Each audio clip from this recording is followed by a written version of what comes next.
সাথে সফরে যাব, চলো যাই যাই একসাথে সফরে যাই।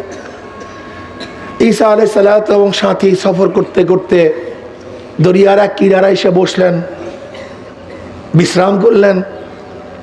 তাদের কাছে 3টে রুটি ছিল। ঈসা আলাইহিস সালাত ওয়াস সালামের কাছে কয়টা রুটি? 3টে রুটি ছিল। দুইজনে 2টা রুটি খাইছে।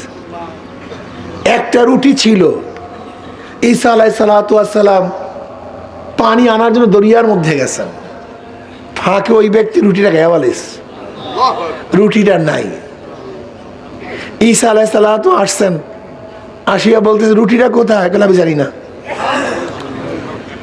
আমি জানি না রুটি কোথায়। না তুমি সত্য কথা বলো, রুটি কোথায়? আমি জানি না, আমি খাইনি। ঠিক আছে তুমি খাও না, চলো। চলতেছে। ঈসা আলাইহিস সালাতু ওয়াস সালাম দেখেন এক হরিণী 2টা বাচ্চা নিয়ে ঘুরতেছে। ঈসা আলাইহিস সালাতু ওয়াস সালাম ডাকলেন, এই হরিণী দিকে আসছে, বাচ্চা সহ করে আসছে। ঈসা আলাইহিস সালাতু একটা বাচ্চাকে জবেহ করলেন, বুনা করলেন, খাইলেন, উভয় খাইলেন, পেট পুরে খাইলেন। এরপর ঈসা আলাইহিস সালাতু ওয়াস সালাম বললেন, আল্লাহর হুকুমে তুমি দাঁড়ায় যাও। যেই হরিণীকে জবেহ করছে সেই হরিণী দাঁড়ায় গেছে, মায়ের সাথে চলে গেছে। এবার ঈসা আলাইহিস সালাতু ওই ব্যক্তিকে বলতেছে, তুমি সত্য কথা বলো, যে রুটিটা কি খাইছে তুমি বলো। আমি জানি না, আমি জানি না। ঠিক আছে তুমি জানো না, চলো সামনে যাই। ঈসা আলাইহিস সালাতু ওয়াস সালাম সঙ্গীকে নিয়ে সামনে রওনা করলেন। ঈসা আলাইহিস সালাতু ওয়াস সালাম কিছু বালু হাতে নিলেন, হাতে নেওয়ার পরে সব স্বর্ণ হয়ে গেছে। কি হয়ে গেছে? সব কিছু স্বর্ণ হয়ে গেছে। এবার ঈসা আলাইহিস সালাতু ওয়াস সালাম স্বর্ণকে 3টা ভাগে ভাগ করছে। কয় ভাগে ভাগ করছে? বলে 1 ভাগ তোমার, 1 ভাগ আমার, 1 ভাগ যে রুটি দিছে তার। কথা বুঝাইতে পারি না। 1 ভাগ নবী ঈসার, 1 ভাগ সাথীর, আর 1 ভাগ কার? যে রুটি দিছে তার। এখন ওই ব্যক্তি বলছে রুটি আমি খেয়েছি। এতক্ষণ হরিণের মোজেজায় কাজ হয় নাই, এবার স্বর্ণে কাজ হয়ে গেছে। আলহামদুলিল্লাহ। ঈসা আলাইহিস সালাতু ওয়াস সালাম বলে, ঠিক আছে আমার দরকার নাই, সবই স্বর্ণ তোমার নাও। যেহেতু 1 ভাগ আগেই দিছি, আর 1 ভাগ আমারটা, আর যেহেতু রুটির ভাগ তোমার এমনি আগে আসছে, লয়ে যাও, এইটা যাও, লয়ে যাও।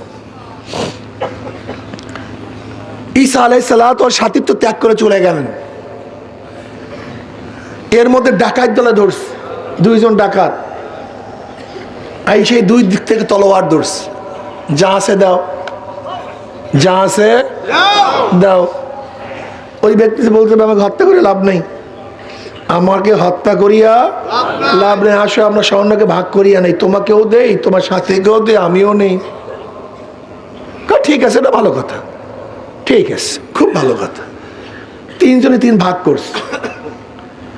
এবার এক সাথীকে বলছে, যাও বাজার থেকে কিছু রুটি নিয়ে আসো, বাজার থেকে রুটি নিয়ে আসো। এক ব্যক্তি গেছে বাজারে রুটি আনার জন্য, 3 সাথীর একজন, আর 2 সাথী ওখানে আছে রুটির অপেক্ষায়।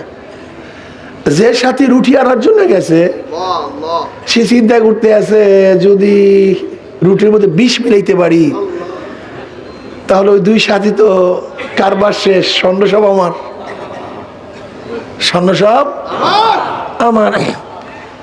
যেই ধারণা সেই অনুযায়ী কাজ, বাস 2 সাথীর জন্য রুটির মধ্যে বিষ মিলাই দিস।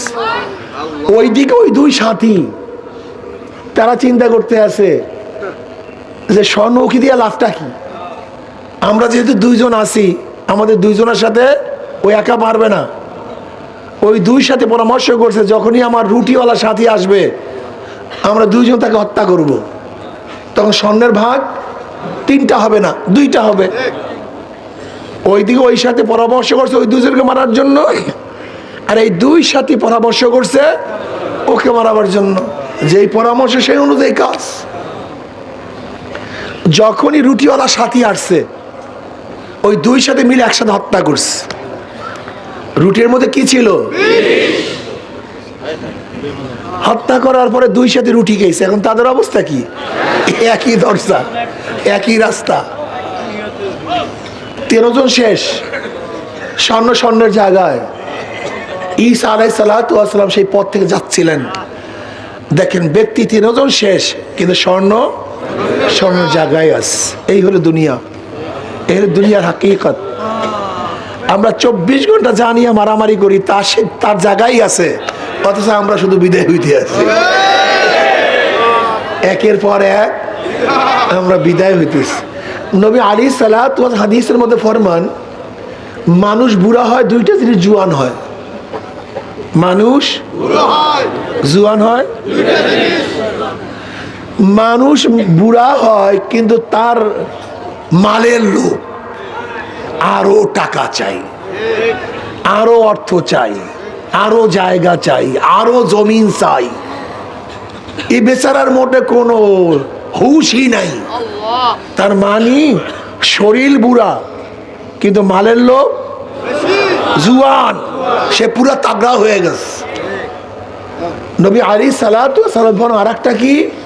তার হায়াতের লোভ, আরো বাঁচতে চাই, আরো বাঁচতে চাই। অথচ আল্লাহ ওয়ালাদের এই হায়াতের টেনশন নেই। বদরুদ্দোজা চৌধুরী যিনি প্রেসিডেন্ট ছিলেন, বড় ডাক্তার, দাদা জানোর চিকিৎসা করেছেন, আব্বা জানোর চিকিৎসা করেছেন। আব্বাজান রহমত যখন অসুস্থ ছিলেন, বদরুদ্দোজা চৌধুরী সাহেব উনি একটা মন্তব্য করছেন যা স্বর্ণাক্ষর লেখার মতো। উনি বললেন যে হুজুরের 2টা কিডনি ড্যামেজ, উনি জানেন নিশ্চিত মারা যাবেন, কিন্তু ওনার মধ্যে মৃত্যুর কোনো টেনশন নেই। এটা খুব কঠিন মাসালা, অনেক কঠিন মাসালা। এর জন্য আমরা যারা আসি, দুনিয়ার লোভ আমাদেরকে ধ্বংস করে ফেলতে আসে। দুনিয়ার লোভ, এই নফসকে দমন করা, এর প্রতি খেয়াল করা খুবই কঠিন। এক বুঝে